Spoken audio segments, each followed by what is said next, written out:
Salut à tous. Malgré un mercato monstrueux du Paris Saint-Germain, un projet sportif viable, un environnement idyllique et une faveur parisienne indescriptible, Kylian Mbappé n'aurait toujours pas envie de prolonger au Paris Saint-Germain.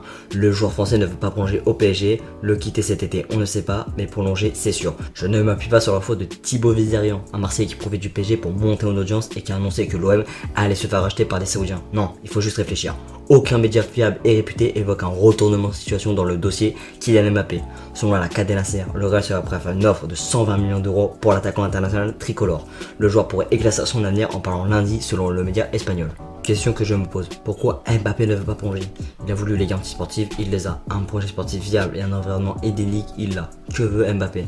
Je pense qu'il veut, ce qu'il cherche depuis quelques années, de la lumière, le Graal des statuts, être la star, être l'égérie d'un effectif. Actuellement au PSG, il sera aucunement la star de l'effectif. Neymar, Messi lui feront de long. Mbappé pourrait subir le même sort de Neymar qui subissait au Barça. C'est évident, Mbappé veut gagner des titres et sûrement le Ballon d'Or. Si le PSG gagne la LDC, l'opinion publique va se river vers le duo Neymar-Messi. Tout dépendra de leur saison, mais ça semble évident. Au Real, dans un Real qui connaît un effectif vieillissant, qui a connu une saison blanche et qui perd en grade sur le plan européen d'un point de vue sportif. Si Mbappé rejoint le Real, il sera idolâtré. Il sera considéré comme un homme étant le protagoniste d'une éventuelle renaissance du club madrilène. Il sera le numéro 1 en termes de reconnaissance d'un point de vue marketing et sportif.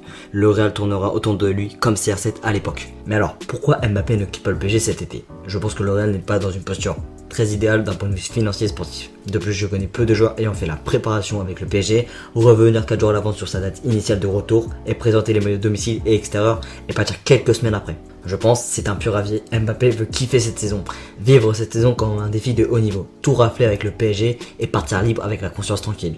En tout cas, s'il prolonge au PSG plus de 2 ans, il ne sera pas vraiment gagnant.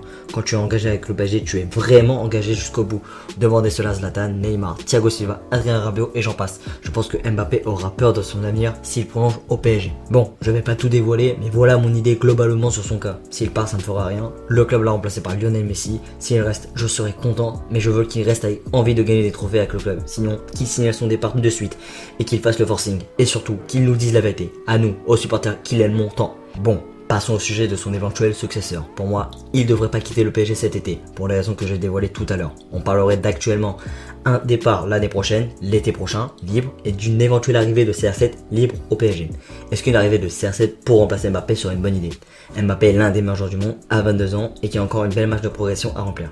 Faire venir CR7, c'est faire venir un joueur qui a tout prouvé, qui a 36 ans et qui a un salaire colossal pour son âge. Ça pourrait être une bonne solution, c'est l'un des meilleurs de tous les temps, donc sur le plan médiatique, vendre des maillots, tout ça, ça comblerait bien le départ de Kylian Mbappé. Sportivement, on n'assiste pas au même profil que le génie français, mais on a un profil de buteur hors pair qui fait évoluer ses coéquipiers. Ça pourrait être un mentor de l'effectif parisien. Financièrement, on pourrait vivre le même épisode que cet été, recruter un top mondial gratuitement, Paris a les moyens de le faire. De plus, des contacts sont déjà établis, le lien n'est pas complètement coupé, on s'en souvient. En 2020, Jorge Mendes avait proposé CR7 au Paris Saint-Germain. Cela n'a pas donné suite, mais les infos d'antan évoquaient que le PSG suivait CR7.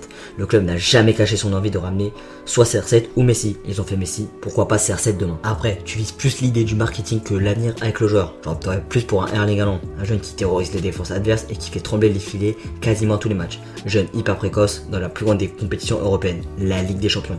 Déjà représenté par le meilleur agent du monde, Mino Raiola, proche du PSG, Golden Ball, bref, toutes les conditions sont réunies pour attirer Haaland, du moins le tenter. De plus, signer Erling Haaland par une clause de 75 millions d'euros l'été prochain, tu fais fermer la bouche à celui qui te jalouse, qui oublie City et qui crache sur le PSG pour parler foot pétrole.